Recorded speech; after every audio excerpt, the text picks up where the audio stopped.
Hello guys, welcome to life of Abi's vlog. അപ്പോൾ ഇന്നത്തെ വിശേഷം നമ്മുടെ മിസ്സിൻ്റെ മാരേജാണ്.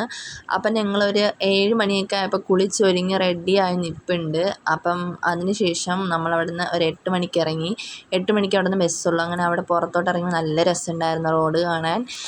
അപ്പോൾ രാവിലെ മഞ്ഞൊക്കെ കൂടി നല്ല രസമുണ്ടായിരുന്നു കാണാൻ. അപ്പം ഭദ്രയുടെ അമ്മ ബസ് കയറ്റി വിടാൻ വേണ്ടി ഞങ്ങളുടെ അവിടെ നിന്നു. അപ്പം ഞങ്ങളൊക്കെ റെഡിയായി. ഞാൻ അവിടുത്തെ കുറച്ച് കാഴ്ചകളൊക്കെ നിങ്ങളുമായിട്ട് പങ്കുവയ്ക്കുവാണ്. അപ്പം ഭയങ്കര ഹാപ്പിയാണ് ഞാൻ. ഇതായിരുന്നു എൻ്റെ ഔട്ട്ഫിറ്റ്. അതിൽ ബെൽറ്റ് ഉണ്ടായിരുന്നു, ബെൽറ്റ് ഇട്ടില്ല. അപ്പം ഇതാണ് എന്നെ ഇട്ട ഡ്രസ്സ്. അപ്പം വരുന്നു നമുക്ക് പോകാനുള്ള ബസ് വന്നിരിക്കുന്നു. അങ്ങനെ ഞങ്ങൾ ബസ് കയറി. അവിടെ നിന്ന് ചാലക്കുടി ബസ് സ്റ്റോപ്പിൽ ഇറങ്ങി. ഞങ്ങളവിടെ നിന്ന് നടന്ന് അടുത്ത ബസ്, അതായത് ആലുവയ്ക്ക് പോകാനുള്ള ബസ് ഞങ്ങൾ കയറാൻ വേണ്ടി ഇങ്ങനെ നടന്ന് പോവുകയാണ് ബസ് സ്റ്റോപ്പിലോട്ട്. അങ്ങനെ ഞങ്ങൾ ബസ് സ്റ്റോപ്പിൻ്റെ വഴി ഇങ്ങനെ കയറി പോവാണ് ചാലക്കുടിക്ക്. അപ്പം ഞാൻ പറഞ്ഞു, എടി എൻ്റെ ഒരു നടക്കുന്ന ഒരു വീഡിയോ എടുത്തത്. അങ്ങനെ ഭദ്രയാണ് വീഡിയോ എടുത്തത്. അത് കഴിഞ്ഞ് ഞങ്ങൾക്ക് ബസ് കിട്ടി, ആലുവയ്ക്കുള്ള ബസ് കിട്ടി. അങ്ങനെ ബസ്സിൽ അത്യാവശ്യം തിരക്കുണ്ടായിരുന്നു. പ്രിയദർശിനിയും കൂടെ ആയതുകൊണ്ട് ഫ്രീ അല്ലേ, അപ്പം എല്ലാവരും അത്യാവശ്യം ആൾക്കാരുണ്ടായിരുന്നു. അങ്ങനെ ഞാൻ വിൻഡോ സീറ്റായിരുന്നു എനിക്ക് കിട്ടിയത്.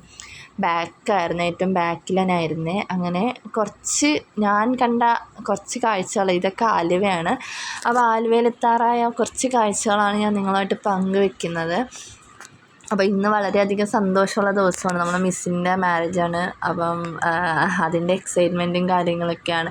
അപ്പം എല്ലാവരും ആലുവയിലാണ് വരുന്നത്. അപ്പം ഞങ്ങൾ ആലുവ റെയിൽവേ സ്റ്റേഷനിലെത്തിയിട്ട് അവിടെ ബാഗ് വെക്കാനുണ്ടായിരുന്നു. ക്ലോക്ക് റൂമിൽ വെച്ചിട്ട് ഞങ്ങൾ നേരെ ബസ് സ്റ്റോപ്പിൽ പോയി അവിടെ നിന്ന് ഇപ്പോൾ എല്ലാവരും വന്നിട്ട് ശേഷമേ നമുക്ക് ബസ്സിൽ കയറി പോകാൻ പറ്റത്തുള്ളൂ. ഇനി 2 പേരും കൂടെ വരാനുണ്ടായിരുന്നു. അപ്പം അവർക്ക് വേണ്ടി വെയിറ്റിംഗ് ആയിരുന്നു. പിന്നെ ഞങ്ങളെ കൂടെ പഠിക്കുന്ന കുറച്ച് പിള്ളേരൊക്കെ ഉണ്ടായിരുന്നു. അപ്പോൾ അവരെയും കൂട്ടി ഞങ്ങൾ അവിടെ നിന്ന് ഇറങ്ങി. അപ്പം അവരെയൊക്കെ അവിടെ വെച്ച് കണ്ടുമുട്ടിയാണ്. അത് കഴിഞ്ഞ് ഞങ്ങളെല്ലാവരും മിസ്സിൻ്റെ ഇതാണ് മണ്ഡപം. അപ്പോൾ നല്ല രസമുണ്ടായിരുന്നു മിസ്സിൻ്റെ മാരേജ്. അടിച്ച് പൊളിച്ചു. എന്താ പറയുക, മിസ്സ് ഞങ്ങളെയൊക്കെ കണ്ടപ്പോൾ ഭയങ്കര ഹാപ്പി ആയിരുന്നു. അങ്ങനെ അവിടെ നമ്മുടെ മുഖ്യമന്ത്രി എത്തി. അപ്പോൾ ഞങ്ങൾ അപ്രതീക്ഷിതമായി സാറിനെ മീറ്റ് ചെയ്തു. അപ്പോൾ നമുക്ക് അൺഎക്സ്പെക്റ്റഡായിട്ടുള്ള മീറ്റായിരുന്നു. അപ്പം നമ്മൾ ഭയങ്കര ഹാപ്പി ആയിരുന്നു. ഒരിക്കലും കാണുമെന്ന് പ്രതീക്ഷിച്ചല്ല, പക്ഷേ കണ്ടുമുട്ടി സാറിനെ. അപ്പം മിസ്സിൻ്റെ മാരേജിനുണ്ടായിരുന്നു. അങ്ങനെ സാറിനെ യാത്രയാക്കാൻ വേണ്ടി എല്ലാവരും കൂടി നിന്നു. പിന്നെ ഞങ്ങൾ അവിടെ നിന്ന് പോയി നേരെ സാറ് പോയതിന് ശേഷം ഫുഡൊക്കെ കഴിക്കാൻ കയറി. ഞങ്ങൾ സദ്യ പ്രതീക്ഷിച്ചാണ് പോയത്. അപ്പം ബിരിയാണി ആയിരുന്നു. പിന്നെ മിസ്സുമാർ കണ്ടുമുട്ടി. ഞാൻ ഡയറ്റാണ്, ഷുഗർ കട്ടാണ്. അപ്പോൾ അവളുമാർ ഐസ്ക്രീമൊക്കെ കഴിച്ച് ഞങ്ങളവിടെ നിന്ന് ഇറങ്ങി. പിന്നെ ഞങ്ങൾ ഇങ്ങനെ നടന്നു വന്നപ്പോൾ അവിടെ ക്ഷേത്രങ്ങൾ നല്ല രസമുണ്ട് കാണാൻ. നല്ല നാട്ടിൻപുറം ക്ഷേത്രം. അങ്ങനെ ഞങ്ങളവിടെ കുറച്ച് നേരം സ്പെൻഡ് ചെയ്തു. പിന്നെ അവിടെ കുറച്ച് നേരം ഇരുന്ന് ഫ്രണ്ട്സൊക്കെ ആയിട്ട് കാര്യമൊക്കെ പറഞ്ഞ് വരാനുണ്ട് ഫ്രണ്ട്സ്. അപ്പോൾ അവരൊക്കെ ആയിട്ട് കാര്യം പറഞ്ഞ് ഞങ്ങൾ നേരെ ബസ് കയറി. അങ്ങനെ ഞങ്ങൾ ബസ് കയറി പരവൂർ പോകാൻ വേണ്ടി ബസ് കയറിയിരിക്കുകയാണ്. അങ്ങനെ പരവൂർ ഇറങ്ങിയിട്ട് ഞങ്ങൾ ആലുവയ്ക്ക് പോകാൻ ബസ് വെയിറ്റിംഗ് ആണ്. അങ്ങനെ ആലുവയ്ക്ക് പോകാൻ ബസ് കിട്ടി.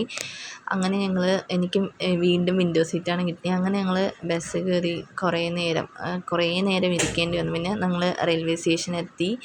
ട്രെയിന് ടൈമായ. ബാഗ് ക്ലോക്ക് റൂമിൽ നിന്ന് എടുത്തു. ഡ്രസ്സൊക്കെ മാറി ഇങ്ങനെ ട്രെയിനിൽ കയറി. അങ്ങനെ ഞങ്ങളൊരു 9:30 ആയപ്പോൾ ഞങ്ങളെത്തി. അങ്ങനെ ട്രിവാൻഡ്രം സെൻട്രലിൽ ഇനി ഞങ്ങൾ വീട്ടിലേക്ക് പോവുകയാണ്. അപ്പം ഇന്ന് ഇത്രയേ ഉള്ളൂ. അപ്പോൾ ഇന്നത്തെ വിഷയങ്ങൾ ഇത്രയേ ഉള്ളൂ. അടുത്ത വീഡിയോ അടുത്ത ദിവസം കാണാം. Bye bye.